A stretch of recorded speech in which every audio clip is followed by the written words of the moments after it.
ইবলিস মানুষের উপরে 7টা কর্মসূচি বাস্তবায়ন করে। কয়টা? 7টা কর্মসূচি বাস্তবায়ন করে। ইবলিস মানুষের উপরে কাজ করে, ওর কর্মসূচি, ওর 7 দফা কর্মসূচি আছে। কয় দফা? 7 দফা কর্মসূচি আছে, ও বাস্তবায়ন করে। তার নাম্বার 1, 1 দফা হলো ও মানুষকে আগে কুফরি করায়। কি করায়? 2 নম্বর মানুষকে ও বেদাত করায়। 3 নম্বর মানুষকে ও কাবিরা গুনাহ করায়। বুঝেন না কথা? তাহলে বেদাতের আবিষ্কারক কে? ইবলিস। আর বেদাতের প্রচারক কে? ইবলিস। মানুষকে বলল ইবলিসের দ্বারা বেতনভুক্ত বক্তা, বেতনভুক্ত ইবলিসের একবারে ডিলার আছে মানুষের মধ্যে, একবারে নির্ধারিত নিয়োগপ্রাপ্ত ইবলিসের নিয়োগকৃত ডিলার আছে মানুষের মধ্যে থেকে। এরা ইবলিসের বেদাতকে কি করে? ছড়িয়ে দেয়। আপনি কি রাগ করছেন কথা শুনে? একবারে কোরআন হাদিস দেয়া পাই টু পাই আপনাকে বুঝা দেব, খালি চুপচাপ বসে থাকেন। কিন্তু রাত তো 12টা পার হয়ে গেছে, মানে ব্রেনে ধরবে না আপনাদের। আচ্ছা, না ধরলেও রেকর্ডিং হয়ে থাকছে, শুনে নিবেন। শুনেন, আল্লাহ বলছেন যে ওয়াকাযালিকা জাআলনা লিকুল্লি নাবিয়্যিন শায়াতিনাল ইনসি ওয়াল জিনস ইউহি বা'দুহুম ইলা বা'দ যুখরুফাল কওলি গুরুরা। আল্লাহ বলছেন যে মানুষদের মধ্যে থেকে শয়তান আর জিনদের মধ্যে থেকে শয়তান। মানুষের মধ্যে শয়তান আছে না নাই? আল্লাহ বলছেন ইউহি বা'দুহুম ইলা বা'দ। শয়তান মানুষের কাছে ওহী করে, আর মানুষ শয়তানের কাছে ওহী করে। কি ওহী করে? যুখরুফাল কওলি গুরুরা। যেটা বলে সেটা খুব চটকদার কথা, চাকচিক্যময় কথা, এমন কথা বলবে যেমন বলছে যে ওযুর আগে বলবেন বিসমিল্লাহির রহমানির রহিম, বিসমিল্লাহিল আলিয়্যিল আযীম, আল ইসলামু হাক্কুন ওয়াল কুফরু বাতিলুন, আল ঈমানু নূরুন ওয়াল কুফরু যুলমাতুন। আমি বলছি যে চাচা এটা তো জাল দোয়া। তো বলছে এত বড় দোয়া জাল? মানে মুরব্বী বিশ্বাস করে নিয়েছে বড় দোয়া জাল হয় না। এইটাই ইবলিসের কাজ। কার কাজ? ইবলিসের কাজ। ওই যে যুখরুফাল কওলি গুরুরা, এত সুন্দর করে বানাইছে এটা যে মানুষ যেন বুঝে না এটা সরাসরি আল্লাহর ওহী, অথচ তৈরি করেছে কে? শয়তান। ওযুর শুরুতে শুধু বলতে হবে কি? বিসমিল্লাহ। বিসমিল্লাহির রহমানির রহিম কথাটা 114 জায়গায় কোরআনে এসেছে। যদি কে ওযুর শুরুতে বিসমিল্লাহির রহমানির রহিম পুরোটা বলে তবু বেদাত। আপনারা মনে বুঝেননি কথা। আল্লাহ রাসূল যতটুকু বলেছেন অতটুকুই বলতে হবে। তাহলে এত বড় দোয়া তৈরি করলো কি করে? কেন তৈরি করলো? যুখরুফাল কওলি গুরুরা, শয়তান চটকদার। যেমন বলছে এক বক্তা, বলছে যে ব্যক্তি স্ত্রীর নিচের ঠোঁটে চুম্বন করে সে একটা কবুল উমরার নেকি পেয়ে যায়।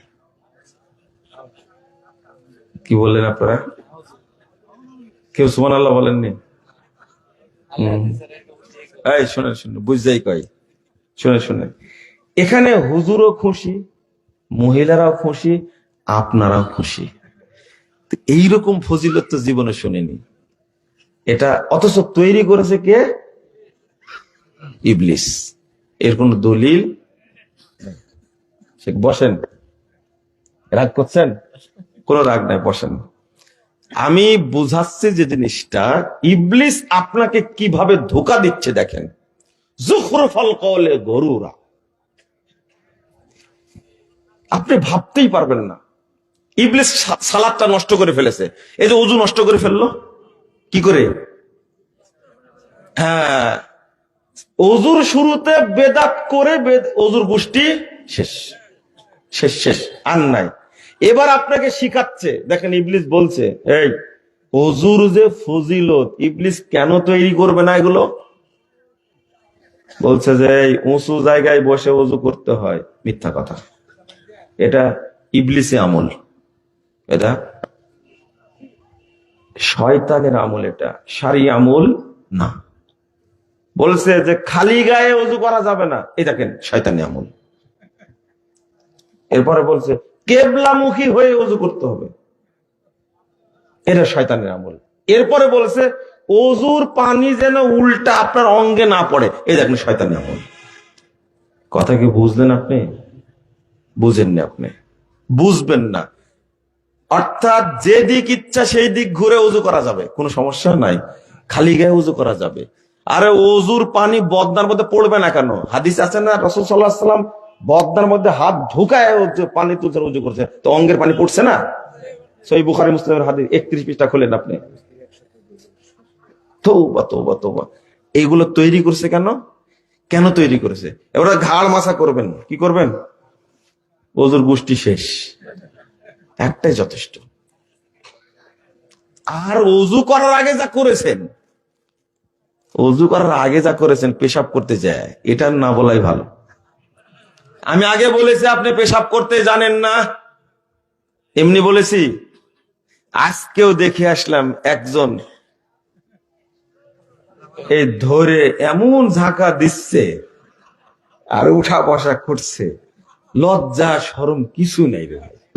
আজকেও দেখে আসলাম, আজকেও জামালপুরে সালাত আদায় করলাম, দেখছি যে ও এতগুলো মানুষের সামনে লেপ লেপ করতে আছে, মানে ওখানে 40 কদম হাঁটার জায়গা নাই, যাবে কোথায়? আমি বললাম যে আপনি একটা বেহায়া, আপনি একটা নির্লজ্জ, আপনি ফতোয়া মারলেন কি করে যে 40 কদম হাঁটতে হবে, না হলে পবিত্র হবে না? তা আপনি কি পেশাব করা শিখেছেন? মোতাই শিখেন এখন পর্যন্ত। ওকে আমি কিভাবে আলেম বলবো বলেন দেখি? এখন এখন এক ছেলে প্রশ্ন করেছে, পুরুষ যদি হাঁটে 40 কদম, তো মহিলা কয় কদম হাঁটবে?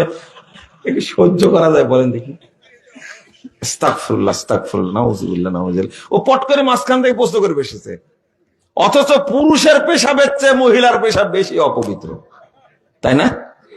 একটা বাচ্চা ছেলে পেশাব করে দিয়েছে, ছেলে বাচ্চা, দুধের বাচ্চা পেশাব করেছে, আপনার দুধ বার করে, আপনি শুধু কি পানি ছেটাই দেন, ওকে। কিন্তু যদি মারাত পেশাব করে, যদি কন্যা শিশু পেশাব করে, ওকে না ধোয়া পর্যন্ত কি তাও ধোয়াই লাগে। আর বলছে বুবু, দেখেন বুবু এসে কি সর্বনাশ করছে গ্রামে। বুবু পেশাব করার পরে 7টা ঢেলা না নিলে কিন্তু পবিত্র হওয়া যাবে না। এই বুবুকে কি করার দরকার বলেন দেখি? তওবা তওবা। এইগুলো যখন মহিলারা প্রশ্ন করে আমাদেরকে, এত লজ্জা লাগে যে আপনি এই বুবুকে ঢুকতে দিলেন কেন বাড়িতে? এই বুবুই তো অরিজিনাল শয়তানের এজেন্ট, ও প্রচার করছে, ইবলিস তৈরি করে। আর ইবলিসের যারা বেতনভুক্ত নিয়োগ প্রাপ্ত এজেন্ট, আপনারা কি এজেন্ট বুঝেন? দালাল, দালাল, চামচা, এটা তো বুঝেন, চামচা। এটা ইবলিসের খাস চামচা, তারা বেদাত প্রচার করে। কেন ইবলিসের এত? এরপরে বলছে ওযুর পরে দোয়া সূরা কদর পড়তে হয়, পড়ছে মুরব্বি খুব জোরে জোরে, একবারে আঙ্গুল তুলে পড়ছে, ইন্না আনজালনাহু ফি লাইলাতিল কদর ওয়া মা আদরাকা মা লাইলাতুল কদর। আমি বলছি চাচা কি পড়ছেন এটা? ওযুর পরে দোয়া। ওযুর পরে দোয়া সূরা কদর? হ্যাঁ, একবার পড়লে সিদ্দিকদের সাথে থাকা যাবে কিয়ামতের মাঠে, 2বার পড়লেন শহীদদের সাথে, আর 3বার পড়লে নবীদের কাতারে থাকা যাবে। আমি বললাম চাচা হাদিস তো জাল। তো জাল হোক, হাদিস তো দেখেন কি শিখেছে, জাল হোক হাদিস তো। এই মুরব্বীর ব্রেনের মধ্যে কোনো ঢোকানো যাবে শরীয়ত? আমি বললাম আপনি তো কেবল কাতারে দাঁড়াইছেন, তাও জাল হাদিস। কিন্তু আপনি কালেমা শাহাদাতটা পড়লে আল্লাহ রাসূল বলে দিয়েছেন ফতিহাত লাহু আবওয়াবুল জান্নাতি সামানিয়া, তার জন্য জান্নাতের 8টি দরজা খুলে দেওয়া হয়। শুনেন, তাহলে ওযুকে বাতিল করার জন্য কতটা বেদাত তৈরি করেছে ইবলিস। ওযুর ফজিলত কি, আল্লাহু আকবার। 832 নম্বর হাদিস সহিহ মুসলিম, আল্লাহ রাসূল বলছেন যখন কোনো বান্দা ওযু শেষ করে ইন সরাফা মিন খতিয়াতিহি কাইহায়াতি ওয়ালাদাত উম্মুহ, পাপ থেকে পবিত্র হয়ে সে ওই দিনের মতো হয়ে যায় যেই দিন তার মা তাকে জন্ম দিয়েছে। এই এত বড় ফজিলত ইবলিস কি সহ্য করতে পারে? এই জন্য এই আয়োজনগুলো করেছে। এবার কি বুঝেছেন আপনি?